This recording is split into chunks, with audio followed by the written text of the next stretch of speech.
ভোর রাতের দিকে বিনোদের বাড়ির উঠোনে এসে দাঁড়ালো পাগলাটে গোছের লোকটা। চরাচর তখন জনমানব শূন্য, তবুও আশেপাশে একবার চোখ বুলিয়ে নিয়ে নিশ্চিত হলো সে। এবার দ্রুত একটা তাবিজ গোছের কিছু চালের থেকে নেমে আসা একটা বাঁশের গায়ে বেঁধে চলে আসতেই যাবে, এমন সময় নিচে মাটির দিকে নজর পড়ে তার, আর সঙ্গে সঙ্গে তার চোখ দুটো বড় বড় হয়ে যায়। সে দেখে বিনোদের ঘরের দরজার তলা দিয়ে একটা সরু রক্তের ধারানি উঠোন পর্যন্ত চলে এসেছে। এবার মুখ তুলে সে দরজার পানে চায়। এতক্ষণে খেয়াল করে বিনোদের ঘরের দরজাটা কিছুটা ফাঁক হয়ে রয়েছে। কি মনে হতেই পাগলাটে লোকটা কৌতূহল বশে দরজার কাছে গিয়ে সেই ফাঁক দিয়ে ভিতরে উঁকি দেয়।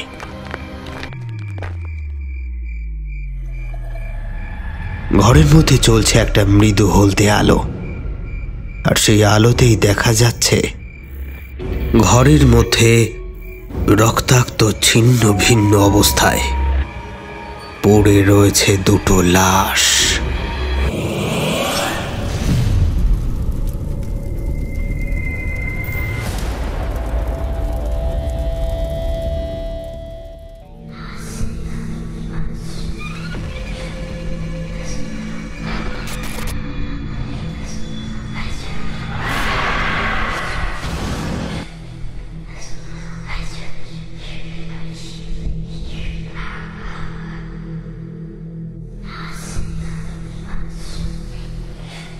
নমস্কার, আমি অয়ন। গল্পকথায় আপনাদের সকলকে জানাই আরও একবার স্বাগত। আজকে আপনারা শুনবেন গ্রামে যখন সন্ধ্যা নামে এই গল্পের দ্বিতীয় পর্ব। আগের সপ্তাহে আমরা শুনিয়েছিলাম গ্রামে যখন সন্ধ্যা নামে এই গল্পের প্রথম পর্ব। যারা এখনো শোনেননি, ডেসক্রিপশন বক্স থেকে লিংক সংগ্রহ করে গল্পটা শুনে আসবেন। আজকে আপনারা শুনবেন গল্পের দ্বিতীয় পর্ব, তাই অবশ্যই প্রথম পর্ব শুনে তবে এই পর্বটি শুনবেন। এই গল্পটি একটি ইন্দোনেশিয়ান হরর মুভি থেকে নেওয়া হয়েছে। আর হ্যাঁ, আগেই বলেছিলাম এই গল্পটি কিন্তু দুর্বল হৃদয়ের শ্রোতাদের জন্য নয়। চলুন তবে কথা না বাড়িয়ে এগোনো যাক গল্পের দিকে। আপনারা শুনছেন গ্রামে যখন সন্ধ্যা নামের দ্বিতীয় পর্ব, সন্ধে নামার পর।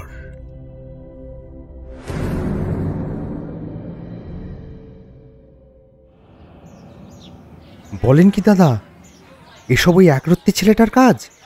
আরে তা না হলে আর বলছি কি, আমার তো মনে হয় ওই বিনোদের ঘাড়ে শয়তান চেপেছে। না হলে অতগুলো মুরগি এক রাতের মধ্যে মেরে ফেললো, তাও আবার এমনি এমনি। বেলা কিছু বাড়তেই এই আলোচনা গোটা গ্রামে হইচই ফেলে দিল। থানার বড়বাবু, রতনবাবু সহ গ্রামের আরও কিছু ডাকাবুকো লোক এক জায়গায় জড়ো হয়েছে। ইতিমধ্যেই গ্রামে বিনোদকে নিয়ে শুরু হয়েছে কানাঘুষো। বিনোদের মাথা খারাপ হয়ে গিয়েছে নাকি, কেউ কেউ তো আবার এটাও বলছে বিনোদের ওপর শয়তানের ভর হয়েছে। সে বড়বাবুর খামারের মুরগিগুলোকে মেরে সেই রক্ত বোতলে ভরে নিয়ে গিয়েছিল রতনবাবুর কাছে। এমন কাজ নিশ্চয়ই কোনো সুস্থ স্বাভাবিক মস্তিষ্কের মানুষের হতে পারে না। তাই এখন গ্রামের লোকেরা দল বেঁধে চলেছে বিনোদের বাড়ি, তাকে ধরতে। এরকম একটা দুর্ধর্ষ আততায়ী খোলাখুলিভাবে ঘুরে বেড়ালে তো যে কোনো সময় গ্রামের মানুষদের কোনো একটা বিপদ আপদ ঘটে যেতে পারে। তো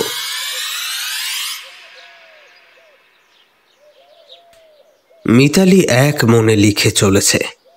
নবনীতা ম্যাডাম কি একটা লেখার কাজ দিয়ে ক্লাসের বাইরে গিয়েছে, ফিরে এসে লেখাটা দেখবে। তাই লেখাটাকে চটজলদি শেষ করার চেষ্টা করছে মিতালি। লিখতে লিখতে হঠাৎ জানলার দিকে চোখ যায় তার। সকালের মিষ্টি রোদ জানলার গড়াত গলে ঘরে এসে ঢুকেছে। হঠাৎই মনটা উদাসীন হয়ে যায় মিতালের। বিনোদের কথা মনে পড়ে যায়। ভোরবেলা ওকে ওরকম অপ্রকৃতিস্থ দেখার পর থেকেই তার মনটা কেমন যেন কু ডাকছে। আজ গোটা ক্লাসরুমটা ভর্তি, সবাই এসেছে, আসেনি কেবল বিনোদ। তাহলে কি বিনোদের কিছু হলো? এসব 7-5 ভাবতে ভাবতে হঠাৎই তার হাত থেকে পেনটা পড়ে যায়। নিচু হয়ে পেনটা তুলে আবার সোজা হয়ে বেঞ্চের উপর উঠে বসতেই হকচকিয়ে যায় সে। এ কি, ক্লাসের বাকিরা কোথায় গেল? মিতালি দেখে গোটা ক্লাসটা একেবারে ফাঁকা, কোনো বেঞ্চে কেউ নেই। সেই একমাত্র বেঞ্চের উপর বসে। বিস্ময়ে হাত পা ঠান্ডা হয়ে গেল মিতালির। এ কি করে হতে পারে? এক মুহূর্তের মধ্যে ক্লাসের সবাই ঘর ছেড়ে বেরিয়ে গেল, আর মিতালি বুঝতে পর্যন্ত পারল না, একটা আওয়াজও করল না কেউ। এ কি সম্ভব? কিন্তু সবাই এভাবে মিতালিকে ভয় বা দেখাতে চায় কেন?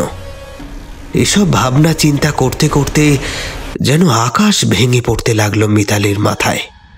এমন সময় সে লক্ষ্য করল জানলা দিয়ে ঘরের মধ্যে এসে পড়া রোদটার জৌলুস যেন হঠাৎ করে কমতির দিকে।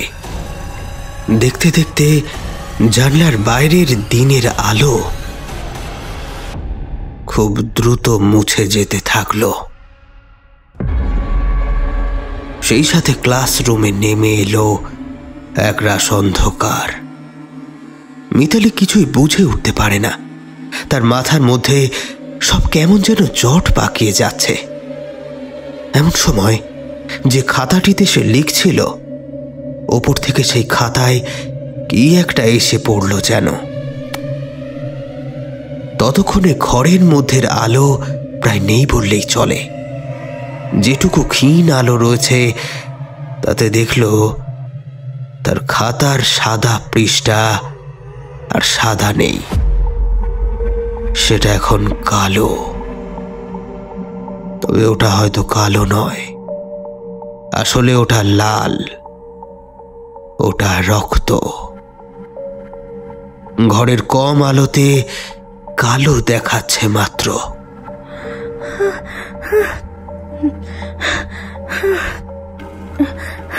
কৌতূহল বড় বাজে জিনিস। ভয়ের সাথে সেটা এমন ভাবে মানুষের মনে জোড়ে, চরম দুর্ভোগ নেমে আসে কপালে। মিতালিরও তাই হলো। কৌতূহলের বশে ভয়ে ভয়ে ওপরে চাইল সে। ঘরের মধ্যের আলো তখন আরো কমে এসেছে। সেই আলোতেই মিতালি দেখল এক বিভীষিকাকে।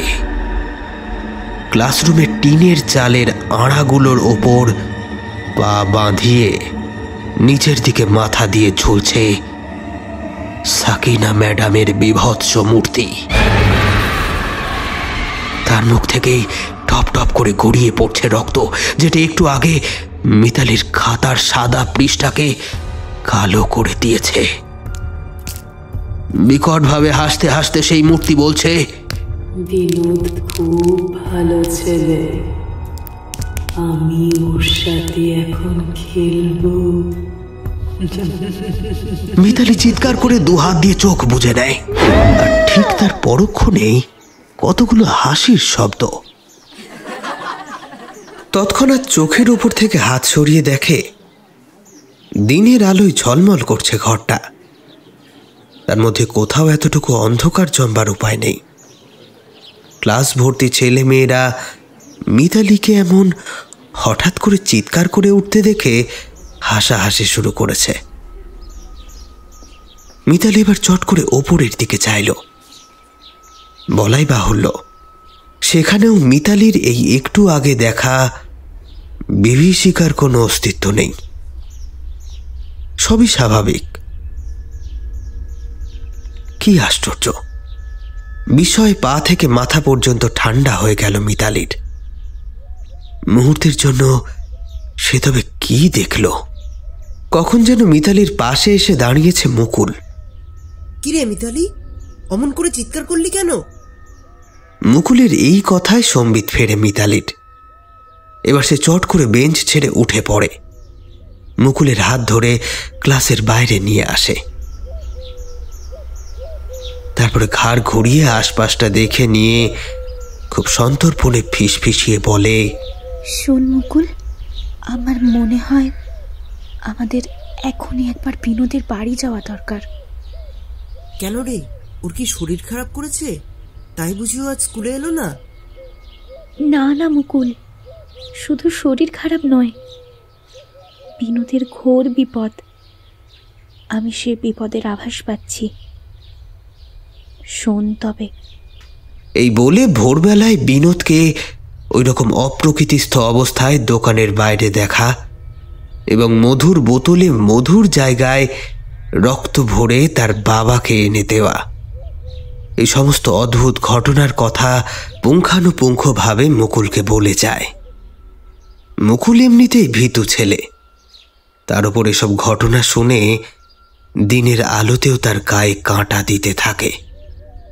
সে একটু মিতালির কাছাকাছি সরে দাঁড়ায়। ওদিকে মিতালি তখনও বলে চলেছে, শুধু তাই নয়, আজ সকালে আমি যখন স্কুলে ঢুকছি, ঠিক সেই সময় হঠাৎ করে দেখি স্কুলের ওই দিকের জঙ্গলটার সামনে কে একটা দাঁড়িয়ে। দূর থেকে ঠিক বোঝা যাচ্ছিল না কে, তবে পোশাক আশাক দেখে আমি চিনতে পেরেছিলাম ওটা ওটা সাকিনা ম্যাডাম। রক্ত গড়িয়ে পড়ছে তার মুখ দিয়ে, ঘাটটা একদিকে হেলিয়ে ভয়ার্ত ভঙ্গিতে দাঁড়িয়ে রয়েছে সে। আমার মনে হলো যেন আমাকে দেখে হাসছে।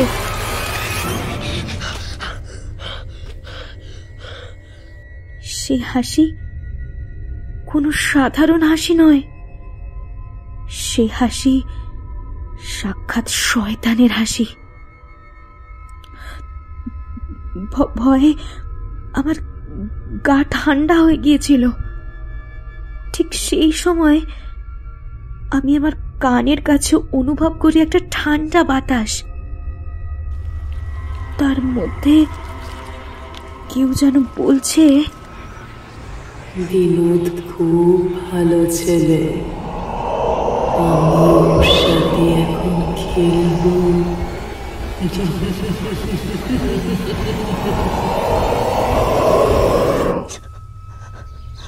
জানিস, আমি কাল রাতে স্বপ্নের মধ্যেও সাকিনা ম্যাডামকে দেখেছি। সেখানেও সে বিনোদকে নিয়ে কিছু একটা বলছিল। মুকুল, আমাদের আর দেরি করা ঠিক না, চল, এখনই চল। এতটা শুনে মুকুলের সারা শরীর যেন পাথর হয়ে গিয়েছিল। মিতালি তাই ওর কাঁধ ধরে ঝাঁকি দেয় একটা। মুকুল, এই মুকুল। এবার সম্বিত ফেরে মুকুলের। বিনোদের বাড়ির সামনে একটা জটলা। লোকজন বাড়ির ভেতর থেকে টেনে বার করছে দুটো আধ খাওয়া রক্তাক্ত লাশ। সবার মুখে ভয়ের ছাপ। বিনোদের পাগলামিটা যে এই পর্যায়ে পৌঁছে গিয়েছে, এটা ভেবে সকলে শিহরিত। এই সময় মুকুল আর মিতালি এসে হাজির হয় সেখানে। বিনোদের দাদা মাধব এবং তার অসুস্থ ঠাকুমার রক্তাক্ত দেহ দুটো দেখে তারাও থমকে যায়। এদেরকে যদি বিনোদ নিজে হাতে মেরে থাকে, তবে দেহগুলোকে ওভাবে খুবলে খুবলে খেলো কে? সেটাও কি বিনোদ? আতঙ্কের একটা কালো মেঘ ততক্ষণে গ্রামের মাথার ওপর এসে হাজির হয়েছে। মিতালি এক মুহূর্ত দেরি করল না, মুকুলের হাত ধরে টেনে ছুটল। ওদিকে গ্রামের লোকজনেরা লাঠি সড়কি নিয়ে এক জায়গায় জড়ো হয়েছে। বড়বাবু বেজায় চিন্তার সাথে বলল, এখন তো মনে হচ্ছে সাকিনা ম্যাডামের খুনটা বিনোদেরই কাজ। ভিড়ের ভেতর থেকে একজন বলে ওঠে, হ্যাঁ হ্যাঁ, আমাদের এখনই ওকে ধরতে হবে। অন্য আর একজন বলল, হ্যাঁ হ্যাঁ, গোটা গ্রামের জন্য বিপজ্জনক হয়ে উঠেছে ও। আরে যে ছেলে নিজের লোকদের এভাবে খুন করতে পারে, সে তো গ্রামের যে কেউ মেরে ফেলতে পারে। বড়বাবু আবার বলল, তবে আমার চিন্তা অন্য জায়গায়। মৃতদেহগুলোকে ওভাবে খুবলে খুবলে খেলো কে? আরে আপনি বুঝতে পারছেন না বড়বাবু, বিনোদের উপর শয়তান ভর করেছে। এসব শয়তানেরই কাজ। আমাদের গ্রামে এখন দুর্দিন নেমেছে। এবার গলার আওয়াজটা একটু চড়ালো বড়বাবু। যত সব বাজে কথা। দুর্দিন টুরদিন ওইসব কিচ্ছু নয়। তবে এই পরিস্থিতিতে হাত গুটিয়ে বসে থাকলে চলবে না। চলো খুঁজে বের করি। জঙ্গলের মধ্যে ঢুকেছে মিতালি আর মুকুল। তারা চিৎকার করে তাদের বন্ধু বিনোদকে ডেকে চলেছে। বিনোদ ভাই, কোথায় তুই? আমাদের আওয়াজ শুনতে পাচ্ছিস বিনোদ? এই বিনোদ, শুনতে পেলে সাড়া দে না রে। ডাকাডাকি করতে করতে জঙ্গলের এক প্রান্তে এসে পড়ে ওরা দুইজন। এই দিকটা একটা সরু খাল আছে। আসলে পাহাড়ি পথে বৃষ্টির জল বয়ে এসে এই খালে পড়ে। তাই বর্ষার সময় খাল জলে টইটুম্বুর থাকলেও অন্য সময় সে খালে হাঁটু জল। মুকুল আর মিতালির নজর একসাথে গিয়ে পড়ল সেই খালের জলে। আর সঙ্গে সঙ্গে তারা বিস্ময়ে হতবাক হয়ে থমকে দাঁড়ালো। ওই হাঁটু জলের মধ্যে সারা শরীর ডুবিয়ে শুধু মুখটুকু বার করে বসে রয়েছে বিনোদ। তার চোখ দুটো সাদা, সেখানে কোনো মনি নেই। দেখলে মনে হয় যেন একটা সাদা পাতলা আস্তরণ তার চোখের ওপর নেমে এসে তার স্বাভাবিক দৃষ্টিকে ঢেকে দিয়েছে। মুকুল এক মুহূর্ত দেরি না করে ছুটল। এই বিনোদ, এই এই কি করছিস তুই জলের মধ্যে? উঠে আয়, উঠে আয় বলছি। এ কথা বলতে বলতে জলে নামলো সে। মিতালিও ছুটে এসে দাঁড়ালো পাড়ে। এই বিনোদ, শুনতে পাচ্ছিস না? উঠে আয়।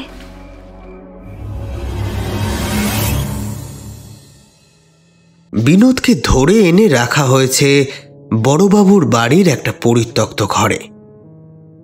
সকলে অনেক রকম ভাবে চেষ্টা করেছে বিনোদের সাথে কথা বলার, কিন্তু বিনোদকে পাওয়ার পর থেকে তার মুখ থেকে একটা শব্দও কেউ উচ্চারণ করাতে পারেনি। খালি এক অদ্ভুত সুর ভেজে চলেছে।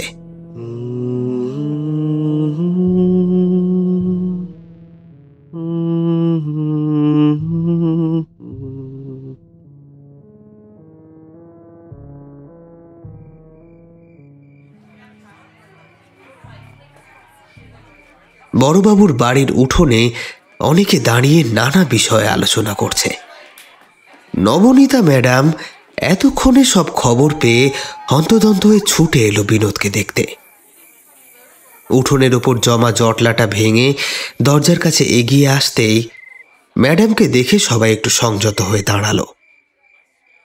বড়বাবুও ছিল সামনে।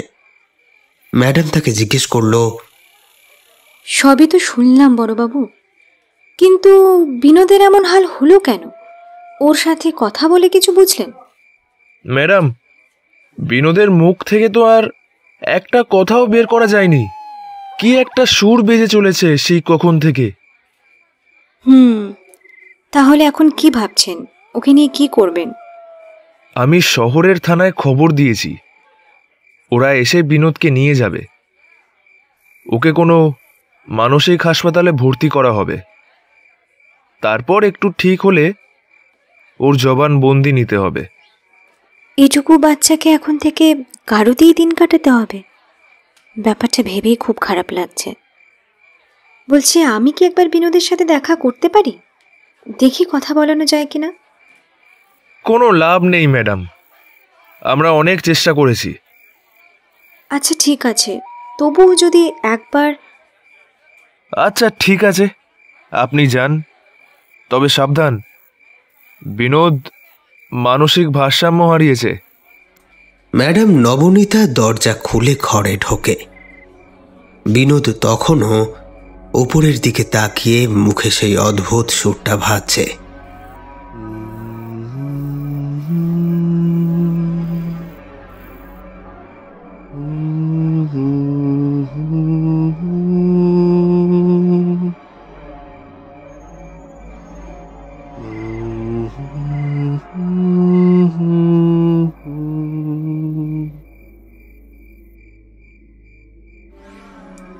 পাগলাটে লোকটা দূর থেকে একটা গাছের ফাঁক দিয়ে সব দেখছিল। তার মুখে অদ্ভুত এক ভয়, আতঙ্কে একরকম কাঁপছে সে।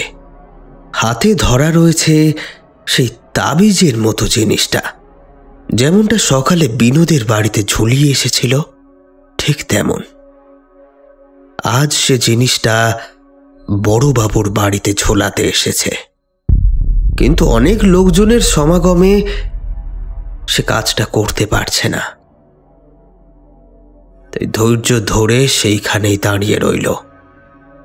লোকজনের ভিড়টা একটু কমলেই সে এক ফাঁকে ছুটে গিয়ে বড়বাবুর বাড়িতে তাবিজটা ঝুলিয়ে দিয়ে আসে।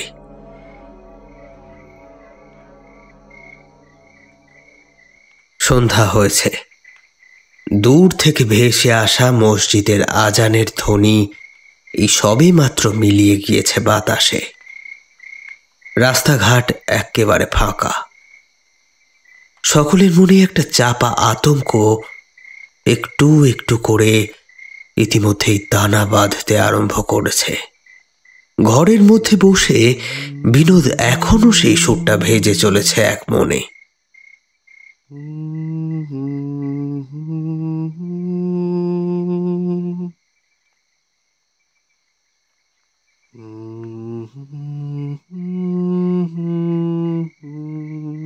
মাঝে মাঝে আনমনে এদিক ওদিক চাইছে। তার ওইরূপ ভাব দেখলে বোঝা যায় আর সেসব দৃষ্টি অর্থহীন। ঘরের মধ্যে হলদেটে বাল্বটা ঠিক বিনোদের মাথার ওপর। বাল্বটাকে ঘিরে কতগুলো পোকা উড়ে চলেছে। বিনোদ এক মনে সেদিকেই চেয়ে পোকাগুলোর গতিবিধি দেখছে সে। এমন সময় হঠাৎ বাল্বের আলোটা কাঁপতে আরম্ভ করল। আর সেদিকে তাকিয়ে থাকতে পারল না বিনোদ। মাথা নিচু করে চোখ সরিয়ে নিতেই তার দৃষ্টি পড়ল ঘরের এক কোণে। আর নজর সরাতে পারল না সে। ঘরের ওই কোণটায় একজন দাঁড়িয়ে, দেওয়ালের দিকে তার মুখ, আর পিছন দিকটা বিনোদের দিকে।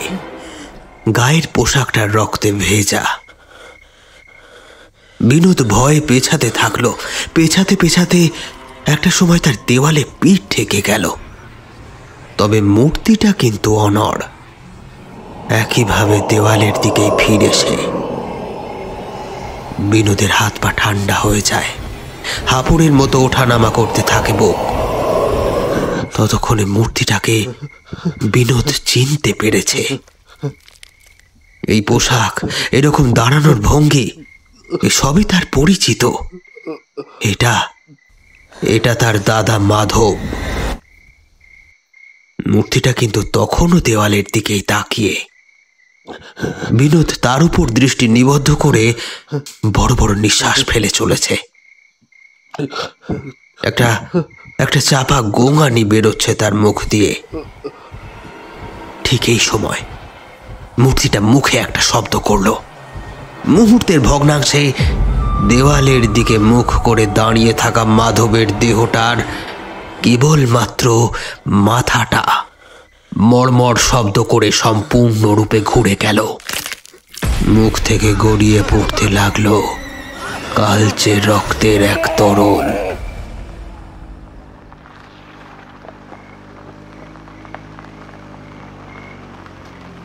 বড়বাবুর বাড়ির উঠোনটায় একটা গাড়ি এসে থামল। উর্দিধারী দুইজন পুলিশের লোক নামলো সেই গাড়ি থেকে। এরাই বিনোদকে শহরে নিয়ে গিয়ে মানসিক হাসপাতালে ভর্তি করাবে, সেখানেই তার চিকিৎসা হবে। বড়বাবু ঘর থেকে বেরিয়ে এসে নমস্কার করে। উর্দিধারী লোক দুজনকে নিয়ে বিনোদকে যে ঘরে রাখা হয়েছিল সেদিকে এগোয়। দরজা খুলে ঘরে ঢুকতেই 3 জোড়া পা থমকে যায়। বিস্ময়ে 3 জোড়া চোখও থতমত খেয়ে যায়। ঘরের মধ্যে সমস্ত জিনিস লণ্ডভণ্ড হয়ে পড়ে, আর ঘরের ঠিক মাঝখানে সিলিং থেকে গলায় দড়ি লাগিয়ে ঝুলছে বিনোদের নিথর দেহটা।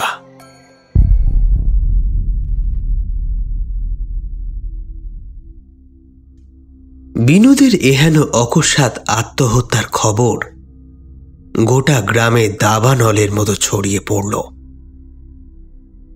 স্বভাবতই গ্রামের মানুষদের চাঞ্চল্য আরো বাড়ল।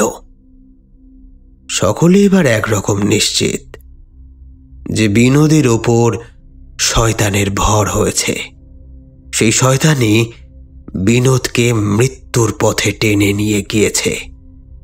এবার নিশ্চয়ই সে শয়তান অন্য কারো দিকে হাত বাড়াবে।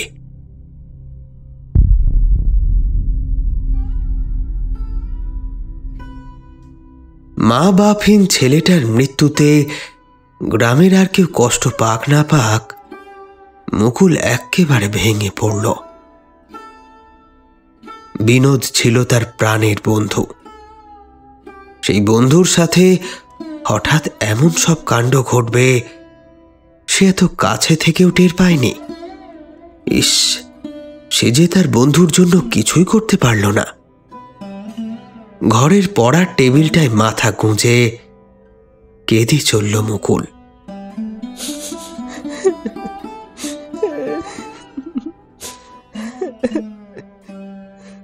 বিনোদ, হঠাৎ কি হলো তোর? এমন কেন করলি? এখন আমি কার সাথে খেলবো? কার সাথে আমি আমার মনের কথা ভাগ করে নেব? কে আমাকে ভয় দেখাবে? বিনোদ, তুই কোথায় চলে গেলি ভাই? ফিরে আয়, ফিরে আয়।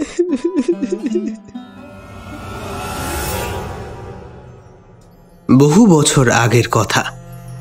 শিবালিক পর্বত শৃঙ্গের পাদদেশের কোনো এক গুহায় এক মহাতান্ত্রিকের বাস ছিল। সবাই তাকে অঘোর নন্দ বাবা নামেই চিনত। প্রতি বছর অনেক শিষ্যরা আসত তার থেকে বিবিধ তন্ত্র শিক্ষা লাভের আশায়। যে সময়টার কথা বলছি তখন চারপাশে শৈত্য প্রবাহ চলছে। সাদা বরফে ঢাকা চতুর্দিক। অঘোরানন্দ এই শীতের সময়টার অধিকাংশই ধ্যান করেই কাটান। ধ্যানস্থ হয়ে তিনি নিজের আত্মাকে অন্যত্র নিয়ে যান। ফলে ওই প্রবল শীতেও ওনার কিচ্ছুটি হয় না। আসলে শীতের মরশুমে পর্বতের পাদদেশের এই অংশটা মানুষের পক্ষে প্রবল দুর্গম হয়ে ওঠে। এই সময়টায় এই পথে আসা মানে কেবল মৃত্যুকে আহ্বান করা। সেই কারণে শীতের সময় তার কাছে কোনো রকম শিষ্যের আগমন ঘটে না। তাই অঘোরানন্দ বাবা দিনের অধিকাংশ সময় ধ্যানেই মগ্ন থাকেন। তবে সেবার ঘটল ব্যতিক্রম। এমনই একদিন প্রবল তুষার ঝড়ের মধ্যে এক শিষ্য এসে হাজির হলো তার গুহায়। সেই সময় অঘোরানন্দ ধ্যানে মগ্ন ছিল। তাই শিষ্য তাকে এতটুকু বিরক্ত না করে চুপচাপ তার সামনে হাত জোড় করে বসে রইল।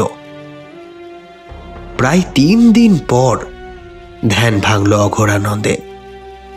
চোখ খুলেই সামনে একজন মানুষকে বসে থাকতে দেখে একটু অবাকই হলেন বাবা। এই প্রবল তুষারপাতে দুর্গম পথ অতিক্রম করে কি করে একটা সাধারণ মানুষের পক্ষে তার গুহায় আসা সম্ভব সেটাই বুঝে উঠতে পারলেন না।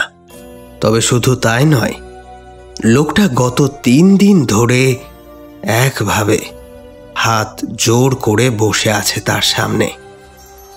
ব্যাপার কি? তবে কি এই মানুষও ক্ষুধা তৃষ্ণা জাতীয় যাবতীয় অনুভূতি তন্ত্র সাধনার মাধ্যমে বশ করতে শিখে গিয়েছে? অঘোরানন্দের মনে তখন এসবই প্রশ্ন উকি দিচ্ছে। এবার সামনে বসা লোকটা কথা বলল। নামই বাবা, আমাকে আপনার শিষ্য করে নিন। কথাটা সে অনুরোধের সুরে বললেও লোকটার চোখে এমন একটা কিছু ছিল যা বুঝিয়ে দিচ্ছিল এটা অনুরোধ নয়, এটা আদেশ। যথারীতি এবার অঘোরানন্দ বাবা অনেক কিছু জিজ্ঞেস করলেন সেই লোকটাকে। লোকটা ধীরে ধীরে তার সমস্ত প্রশ্নের উত্তর দিল। সবকিছু শুনে কয়েকটা বিষয় ছাড়া অঘোরানন্দ সেই সময় লোকটার মধ্যে তেমন আর কোনো অসঙ্গতি লক্ষ্য করলেন না। তবে ওই কয়েকটা বিষয়ের খটকায় রয়ে গেল এবং সেগুলোই ধীরে ধীরে রূপ নিতে লাগলো বাস্তবে। কয়েকদিনের মধ্যেই অঘোরানন্দ বুঝল যে তার শিষ্য হয়ে গেড়ে বসেছে যে সে আসলে মানুষ নয়, মানুষের ভেগধারী এক ভয়ানক জিন। কোনো এক ভয়াবহ দুরভিসন্ধি নিয়ে সে এসেছে অঘোরানন্দের কাছে। তবে সেটা যে কি তা এখনো বুঝে উঠতে পারেননি অঘোরানন্দ। এবার অঘোরানন্দেরও রোগ চেপে গেল। এই ব্যাপারটার শেষ দেখে তবেই তিনি ছাড়বেন। একদিন তাই তিনি তার শিষ্যকে ডেকে বললেন, আমি আজ থেকে আগামী 7 দিনের জন্যে ধ্যানে থাকব। এই সময় কেবল আমার শরীরটা এইখানে থাকবে, তাতে কোনো প্রাণ থাকবে না। আমার আত্মা অন্য স্থানে সঞ্চালিত হবে। তাই এই কদিন তোমাকে যা যা শিখিয়েছি সেগুলো অনুশীলন করতে থাকো। অঘোরানন্দ ধ্যানে বসে গেলেন। এবার একটা নির্দিষ্ট সময় বুঝে সেই জিন মনুষ্য রূপ ছেড়ে নিজের রূপে আসলো। তার সে রূপ ভাষায় বর্ণনা করা যায় না। বিরাট চেহারা, কদাকার মুখাভঙ্গি। অঘোরানন্দের নিথর দেহটা কাঁধে তুলে সেই তুষার ঝড়ের মধ্যে সে বেরোল। গোটা 1 দিন ধরে কখনো হেঁটে কখনো শূন্যে ভেসে সে এসে পৌঁছালো শিবালিক পর্বত শৃঙ্গের মন্নি পাহাড়ের পাদদেশে এক গভীর জঙ্গলে। এখন অপেক্ষা শুধু সঠিক সময়ের। দিন ও রাতের সন্ধিক্ষণে অর্থাৎ সন্ধ্যার সময় শূন্যে ভেসে জিন ভক্ষণ করবে অঘোরানন্দের দেহটা। আর এই কাজের সাথে সাথে সে অঘোরানন্দের রূপ তো লাভ করতেই পারবে, সেই সাথে অঘোরানন্দের এই জীবনে অর্জন করা সমস্ত তন্ত্র জ্ঞান করায়ত্ত করবে সেই জিন। যথারীতি পরের দিন সন্ধ্যার ঠিক পূর্ব মুহূর্তে অর্থাৎ গোধূলির সময় আগত হতেই জিন তার কাজ শুরু করতেই যাবে এমন সময় জঙ্গলের চারপাশ দিয়ে অনেক কালো কালো ছায়া মূর্তি তাকে ঘিরে ধরে। ওদিকে শূন্যে ভেসে ওঠা অঘোরানন্দের শরীরটাও সোজা হয়ে উঠে বসেছে শূন্যেই। এবার শোনা যায় তার বজ্র কণ্ঠ। শয়তান, তো क्या सोचा था? আমাকে ভক্ষণ করার অভিসন্ধি তোর পূর্ণ হবে? পাষণ্ড, তুই যে কি আমি সেটা আগেই বুঝেছি, শুধু তোর আগমনের উদ্দেশ্যটা ধরতে পারছিলাম না, সেটাই দেরি হলো। যে দেখ, চারিদিকে আমার সব গুরু ভাইরা দাঁড়িয়ে। আসলে অঘোরানন্দ যেভাবে শরীর ছেড়ে আত্মা নিয়ে বিচরণ করতে পারে, তেমনি তার গুরু ভাইয়েরাও সে জ্ঞানে দীক্ষিত। শরীর ছাড়া খুব দ্রুত বিচরণ করা যায়, তাই অঘোরানন্দের ডাকেই তার গুরু ভাইরা শরীর ছাড়াই ছুটে এসেছে এই শয়তানকে জব্দ করতে। জিনের কিছু বুঝে ওঠার আগেই সকলে মিলে তাকে তন্ত্রজালে আবদ্ধ করে ফেলল। তারপর জঙ্গলের এক বিশেষ স্থানে মাটির নিচে তাকে বন্দি করা হলো। একটা বড় পাথরের ফলকে কিছু মন্ত্র লিখে সেই স্থানে মাটির ওপর রেখে দেওয়া হলো, যাতে সেই জিন বেরিয়ে না যেতে পারে।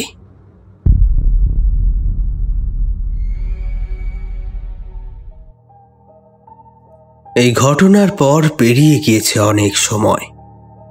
মন্নি পাহাড়ের পাদদেশে শুরু হয়েছে সভ্য মানুষের বসবাস। তবে সেই পাথরের ফলক এবং তার নিচের ওই বিভীষিকা রয়ে গিয়েছে সেই স্থানেই। এরপর 1973 সালের একদিনে ঘটল সেই ভয়াবহ ঘটনা।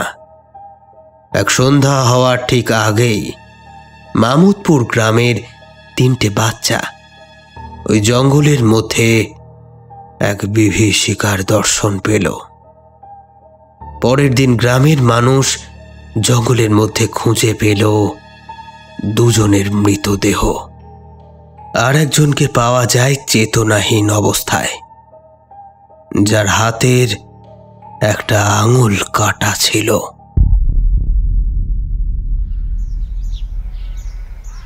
নবনীতা ম্যাডাম পড়াচ্ছে ক্লাসে, মুকুলও উপস্থিত। তবে তার মনটা একদম ভালো নেই। পেছনের একটা বেঞ্চে মাথা গুঁজে বসে আছে। বিনোদ মারা গিয়েছে দিন 2 হলো, এখনো পুরোপুরি ধাতস্থ হয়ে উঠতে পারেনি সে। আজকাল সর্বদাই কেমন যেন উদাসীন থাকে। এতে তার পড়াশোনারও ক্ষতি হচ্ছে বিস্তর। ম্যাডাম নবনীতা ওকে 2 দিন ধরে লক্ষ্য করছে, তবে আজ আর কথা না বললেই নয়। তাই ক্লাস শেষ হলে পর সকলে ঘর থেকে বেরিয়ে গেলে ম্যাডাম মুকুলের কাছে গিয়ে বসে। মুকুল তখনও বেঞ্চে মুখ গুঁজে উদাসীনভাবে বসে। ম্যাডাম বলে, মুকুল, আমি বুঝতে পারছি তোমার মনের অবস্থাটা। এবার মুকুল তার ছলো ছলো চোখ দুটো তুলে ম্যাডামের দিকে চায়। এই ঘটনা আমাকেও গভীর আঘাত দিয়েছে। আমার জীবনে এমন ঘটনা আগে ঘটেছে, তাই আমি আমার অভিজ্ঞতা থেকে তোমাকে বলছি। এভাবে একা একা বসে না থেকে যদি সবার সাথে কথা বলো, দেখবে মন অনেক হালকা হবে। এই কঠিন সময় থেকে বেরিয়ে আসার জন্য মনের সাহস পাবে। একটু থেমে ম্যাডাম আবার বলে, শোনো মুকুল, তোমার মনের কথা বলার জন্য যদি কোনো বন্ধুর দরকার হয়, মনে করবে আমি আছি। আমি আনন্দের সাথে তোমার কথা শোনার জন্য প্রস্তুত। এবার ঠিক আছে তো? এবার যেন ঠোঁটের কোণে একটু হাসি ফোটে মুকুলের। সে খুব মৃদুভাবে মাথা নাড়িয়ে বলে, হ্যাঁ ম্যাডাম। তাহলে এবার আরেকটা কথা শোনো। পরীক্ষা কিন্তু এসে গেল। আগের পরীক্ষায় তোমার নম্বর আমি দেখেছি, অত কম নম্বর পেলে কিন্তু চলবে না। এই কথা শুনে মুকুল মাথা নিচু করল। ম্যাডাম বলল, কেমন হয় যদি আমরা পরীক্ষার পড়া আজ থেকে শুরু করি, নাকি তোমার আরেকটু সময় দরকার সামলে ওঠার জন্য? না ম্যাডাম, আজই ঠিক আছে, আমি পারবো আজ থেকে শুরু করতে। ম্যাডাম খুশি হয়ে মাথা নাড়ে। আজ স্কুলে বসে ম্যাডামের কাছে পড়ছে মুকুল। ম্যাডামের কথায় তার মনটাও অনেকটা ভালো এখন, আর ম্যাডামের পড়ানো বেশ ভালো লাগছে ওর। তাই পড়তে পড়তে কখন যে সময় গড়িয়ে গিয়েছে বুঝতেই পারেনি মুকুল। হঠাৎ দারোয়ানের কথায় মুখ তুলে দেখে বাইরে সন্ধে নামতে যায়। দারোয়ানের গেট বন্ধ করে চলে যাওয়ার সময় হয়ে গিয়েছে, তাই সে ম্যাডামকে ডাকতে এসেছে। দরজায় দাঁড়িয়েই দারোয়ান বলল, বলছি ম্যাডাম, এই চাবি দুটো একটু দেখে নিন, বাকি সব দিকে তালা আমি লাগিয়ে দিয়েছি, আপনি শুধু গেটের তালা দুটো লাগিয়ে চলে যাবেন। ততক্ষণে ম্যাডাম বেঞ্চ ছেড়ে উঠে দরজায় গিয়ে দাঁড়িয়েছে। দুটো চাবি চিহ্নিত করে ম্যাডামের হাতে দিল দারোয়ান। এবার মুকুলের দিকে তাকিয়ে বলল, ম্যাডাম, ওই ছেলের বাড়ি তো মেলা দূরে, এদিকে সন্ধে হয়ে আসছে। চিন্তা করবেন না দাদা, আমি ওকে বাড়ি পৌঁছে দিয়ে আসবো। ঠিক আছে ম্যাডাম, আপনিও সাবধানে বাড়ি যাবেন। জানেনই তো এখন গ্রামের অবস্থা ভালো নয়, কি থেকে কি হয়ে যাচ্ছে কে জানে। আমি আসি, আর দেরি করব না, আপনি আমার সাথে আসুন, আমাকে বিদায় দিয়ে গেটটা লাগিয়ে দেবেন। হ্যাঁ, চলুন দাদা। এই বলে ম্যাডাম মুকুলকে উদ্দেশ্য করে বলল, মুকুল, তুমি লেখাটা চালিয়ে যাও, আমি গেটটা লাগিয়ে আসছি। মুকুল সম্মতিসূচক ভঙ্গিতে মাথা নাড়ে। ম্যাডাম দরজাটা আলতো করে ভেজিয়ে দিয়ে চলে যায়।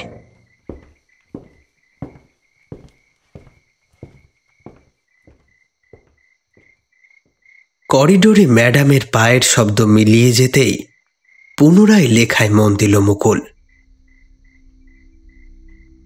নিস্তব্ধ স্কুলের ফাঁকা ক্লাস ঘর, এমনটা প্রথম দেখছে মুকুল। স্কুলে সাধারণত ওই হট্টগোল দেখতেই অভ্যস্ত সে, কিন্তু আজ নিস্তব্ধ চারপাশ। ঘরের মধ্যে কতগুলো ফাঁকা বেঞ্চ, মাথার উপর জ্বলতে থাকা একটা হলদেটে আলো, আর সেই আলোয় ঘরের কোনায় কোনায় জমা কিছু অন্ধকার। এসবই আজ মুকুলের সঙ্গী। বাইরে থেকে ভেসে আসছে অবিরাম ঝিঁঝি পোকার ডাক। এমন একটা পরিবেশে কোনো একটা বিষয় নিয়ে ভাবলে সত্যি সহজে তার গভীরে ঢুকে যাওয়া যায়। মুকুলও তাই এক মনে লিখছিল। এমন সময় হঠাৎ ঘরের দরজাটা খুলে গেল। ম্যাডাম গেট লাগিয়েই চলে আসবে এমনটাই বলে গিয়েছে, তাই ম্যাডাম চলে এসেছে এমনটা ভেবে খাতা থেকে মুখ তুলে দরজার দিকে ফেরে মুকুল। কিন্তু এ কি, দরজায় তো কেউ নেই, কেবল একটা ঠান্ডা বাতাস হু হু করে ঘরে ঢুকছে। তাহলে দরজা খুলল কে? মুকুল বিস্ময়ে হতবাক হয়ে যায়। তার মানে ব্যাপারটা আর স্বাভাবিক নেই। দরজা তো একা একা খুলে যেতে পারে না, তেমন জোরে হাওয়া হয়নি, আর হাওয়া হলে দরজা ভেতরের দিকে খুলত। কিন্তু মুকুল পরিষ্কার দেখতে পাচ্ছে দরজাটা খুলে গিয়েছে বাইরের দিকে। মুকুল এতক্ষণে অনুভব করল ম্যাডামের গেট লাগিয়ে ফিরে আসতে এতটা সময় লাগার কথা নয়। তাহলে এখনো আসছে না কেন? ভয়ে ভয়ে মুকুল ম্যাডামকে ডাকল, ম্যাডাম, ম্যাডাম। কোনো সাড়া নেই। আবার ডাকল, ম্যাডাম, ম্যাডাম আপনি কোথায়? এবারও কেউ সাড়া দিল না। না, হাল ছাড়ল না মুকুল। আবারও ডাকলো। এবার গলার আওয়াজটা খানিকটা চড়ালো। Madam, madam. চমকে গেল মুকুল। কি হলো? আরো একটা আওয়াজ আসলো না? মুকুলের সাথে আরো একটা কে ম্যাডামকে ডেকেছে। মুহূর্তে হাত পা ঠান্ডা হয়ে গেল মুকুলের। তবু মনকে সে বোঝালো, ঘরে তো সে ছাড়া আর কেউ নেই, কে ডাকবে? নিশ্চয়ই তার মনের ভুল। অনেক কষ্টে মনের সমস্ত সাহস একত্রিত করে আবার ডাকলো মুকুল। Madam, madam. না, এবার আর তার মনের ভুল নয়, হয়েছে। দ্বিতীয় একটা ডাক এবারও শুনেছে সে। শির দাঁড়া শক্ত হয়ে গেল মুকুলের। ঠান্ডা জলের স্রোতটা সারা শরীরে শিহরণ জাগিয়ে বয়ে গেল। চকিতে ঘরের মধ্যে দৃষ্টি ঘোরালো মুকুল। সে জানে ঘরে সে ছাড়া আর কেউ নেই, তবুও কিসের এক কৌতূহল যেন তাকে বাধ্য করল ঘরের মধ্যেটা একবার ভালো করে দেখে নিতে। দেখলও সে, না, ঘরে কেউ নেই। কিন্তু সে তো একটু আগে এই ঘর থেকেই শব্দটা পেয়েছে। না, আর একটু ভালো লাগছে না তার। চটপট ব্যাগ গোছাতে থাকে সে। সব খাতা বই ব্যাগে পুরে যে ঘরের বাইরে বেরোতেই যাবে, অমনি শোনে, ম্যাডাম, ম্যাডাম। মুকুল অনুভব করল শব্দটা এবার একেবারে তার পিছন থেকে আসলো। গলা শুকিয়ে আসছে, হাত পা থর থর করে কাঁপতে আরম্ভ করেছে। তৎসত্ত্বেও ভয়ে ভয়ে পিছনে ফেরে মুকুল, আর সঙ্গে সঙ্গে বিদ্যুৎ পৃষ্ঠের ন্যায় ছিটকে দূরে সরে যায়। মুকুলের সামনে দাঁড়িয়ে রয়েছে বিনোদের রক্তাক্ত শরীর।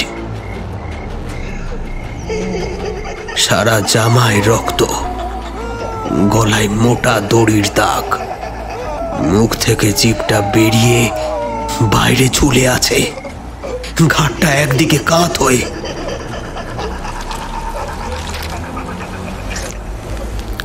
এ কি করে সম্ভব? কয়েকদিন আগে শ্মশানের চিতার আগুনে দাউ দাউ করে জ্বলতে দেখেছে বন্ধুকে, নিজে চোখেই তো দেখেছে। আর সেই বন্ধু এখন এই বিকৃত রূপ নিয়ে তার সামনে এসে দাঁড়িয়েছে। মুকুলের শরীর আড়ষ্ট হয়ে আসে, তার মাথার মধ্যে সব যেন জট পাকিয়ে যাচ্ছে। ততক্ষণে বিনোদের বিকৃত মুখটা একেবারে মুকুলের সামনে এসে হাজির হয়েছে।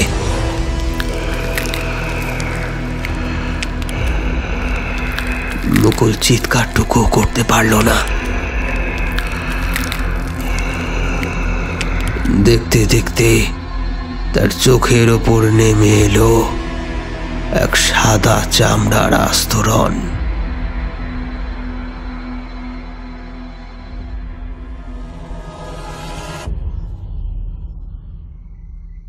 সেই দিন রাতের ঘটনা। মুকুলের বাবা হঠাৎ একটা শব্দ পায়।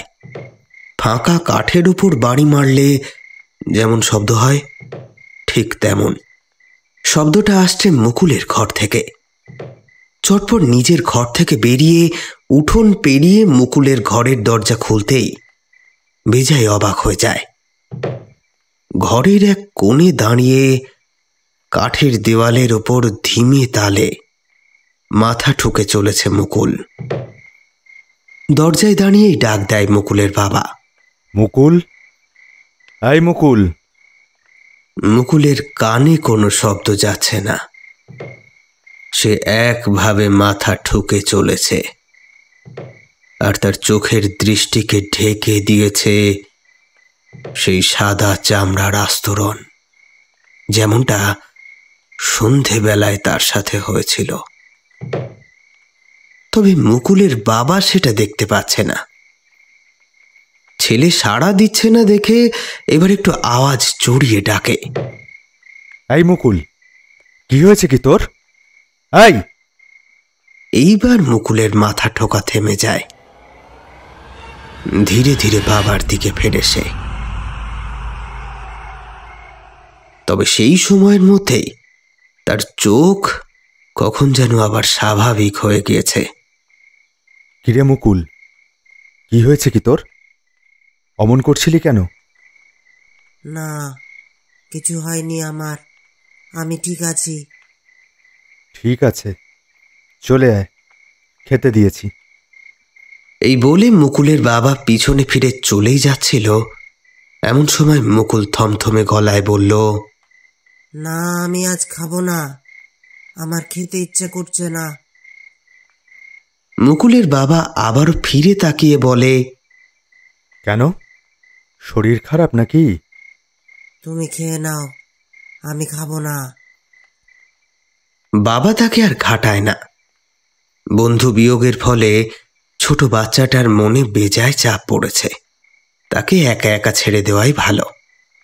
এই ভেবে ঘরের দরজা বন্ধ করে নিজের ঘরে চলেই যাচ্ছিল, এমন সময় তার নজর গেল মুকুলের ঘরের বাঁ পাশটায় অন্ধকারের মধ্যে কে যেন দাঁড়িয়ে দেওয়ালের একটা ছোট ফুটো দিয়ে ভেতরে দেখার চেষ্টা করছে।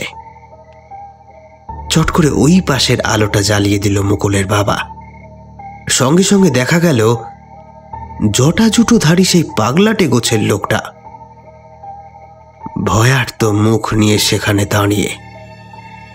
গর্জে উঠল মুকুলের বাবা, এই, কি করছিস ওখানে?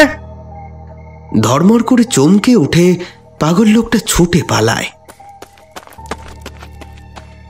পাগলটার বড্ড সাহস বেড়েছে, একেবারে বাড়ির মধ্যে ঢুকে আসছে। এই বলতে বলতে নিজের ঘরের দিকে চলে গেল। তবে মুকুলের বাবা যেটা খেয়াল করল না, সেটা হলো মুকুলের ঘরের একটা বাঁশের খুঁটো থেকে ঝুলছে সেই তাবিজ, যেমনটা ঝুলতে দেখা গিয়েছিল বিনোদ আর বড়বাবুর বাড়িতে। রাত গভীর, চরাচরের বুকে আর কেউ জেগে নেই। রাত চড়া পাখিগুলোই কেবল ইতি উতি ডাকাডাকি করছে। মিতালি তার ঘরে ঘুমোচ্ছিল, ঘুমিয়ে সে একেবারে কাঁদা। তবে হঠাৎ কিসের একটা শব্দে ঘুমটা তার ভেঙে যায়, আর ঘুমের ঘোর কাটতেই সজাগ হয়ে ওঠে তার সমস্ত ইন্দ্রিয়। ঘরের মধ্যে একটা বোটকা পচা গন্ধ। দুহাত দিয়ে নাকটা চেপে ধরে সোজা হয়ে বসে বিছানায়। এবার তার কানে আসে একটা কান্নার শব্দ।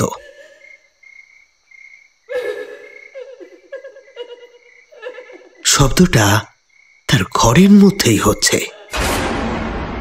ভয়ে আড়ষ্ট হয়ে গেল মিতালি, আর ক্ষণিকের মধ্যেই অনুভব করল শব্দ আসছে খাটের নিচ থেকে। ব্যাপারটা আবিষ্কার করতেই আতঙ্কে বিকল হয়ে গেল তার সর্বাঙ্গ। ও বুঝতে পারছে এবার ওর সাথে ঠিক কি হবে। এই কদিনে সে একের পর এক বিবিধ অদ্ভুত ঘটনার সাক্ষী থেকেছে।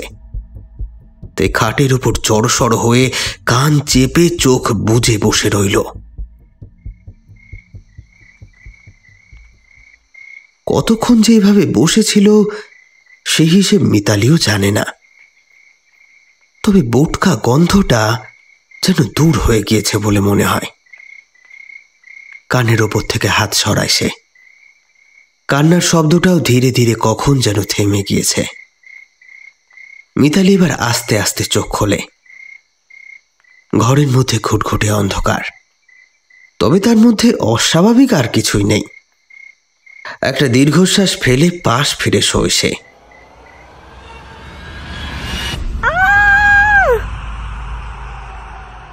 তার পাশেই তারই খাটে শুয়ে রয়েছে সাকিনা ম্যাডামের জীবন্ত লাশটা। সেই ভয়ানক বিভীষিকাময় মুখ, সে মুখে এখন ক্রূঢ় এক হাসি। মিতালির চিৎকারটা ধীরে ধীরে রূপান্তরিত হয় গোঙানিতে, কারণ সেই ভয়ানক মূর্তি চেপে ধরেছে মিতালির গলা। বিছানার উপর ছটফট করছে মিতালি।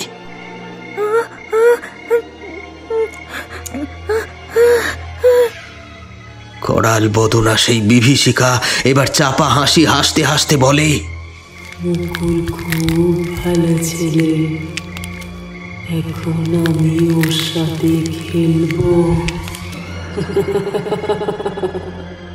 আর পারে না মিতালি, এতটুকু বাতাসের জন্য তার শরীরটা কেঁপে কেঁপে উঠছে।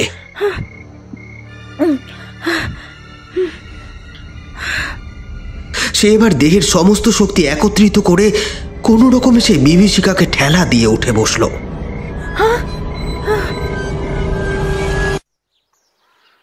মিতালির সারা শরীর দরদর করে ঘামছে, মাথার মধ্যে তীব্র যন্ত্রণা। এদিক ওদিক পাগলের মতো দৃষ্টি ঘোরাতে ঘোরাতে একটু ধাতস্থ হয়। তার মানে সে স্বপ্ন দেখেছে। এই ভয়াবহ ঘটনাটা তার দুঃস্বপ্ন ছিল। একটা দীর্ঘশ্বাস ফেলে এবার সে স্থির হয়। বাইরে পাখির কিচিরমিচির শব্দ শোনা যাচ্ছে, অর্থাৎ ভোর হয়ে গিয়েছে। তবে পরক্ষণেই কি একটা মনে করে তার চোখ দুটো বড় বড় হয়ে যায়। স্বপ্নে ওই পিশাচ মুকুলের নাম নিল। তার মানে এবার মুকুলের ওপর কোনো বিপদ আসতে চলেছে। ওকে বাঁচাতে হবে, ওকে বাঁচাতেই হবে। তড়া করে বিছানা ছেড়ে লাফ মেরে উঠে পড়ে মিতালি। এতটুকু সময় নষ্ট না করে সাইকেল নিয়ে ছোটে মুকুলের বাড়ির উদ্দেশ্যে।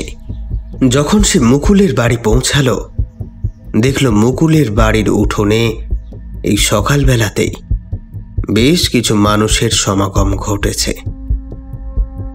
আর উঠোনে উদ্ভ্রান্তের মতো পায়চারি করছে মুকুলের বাবা। ইতিমধ্যে বড়বাবুও সেখানে এসে পৌঁছেছে। মিতালির আর বুঝতে বাকি রইল না, তার মানে মুকুলের বিপদ ঘটতে শুরু হয়ে গিয়েছে। এবার উপস্থিত গ্রামবাসীদের একটা কানা ঘুষো কানে এলো মিতালির। অত বড় ছেলেটাকে কেউ কি বাড়ি থেকে তুলে নিয়ে যেতে পারে? তাছাড়া আমাদের গ্রামে এমন কাজ আর কে করবে? দেখো গে, সে একা একাই হয়তো কোথাও চলে গিয়েছে। মিতালি আর এক মুহূর্ত দাঁড়ায় না, সাইকেল ঘুরিয়ে চালিয়ে দেয় জঙ্গলের পথে। তবে জঙ্গলে ঢুকতেই সেই জটা জুটো ধারী পাগলাটে লোকটা তার পথ আটকে দাঁড়ায়।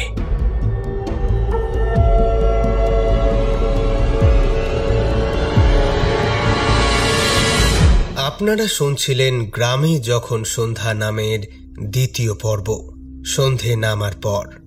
আগামীকালই আসবে গল্পের অন্তিম পর্ব। তাই যারা এখনো প্রথম আর দ্বিতীয় পর্ব শোনেননি, তারা চটপট শুনে কালকের জন্য তৈরি হয়ে থাকুন।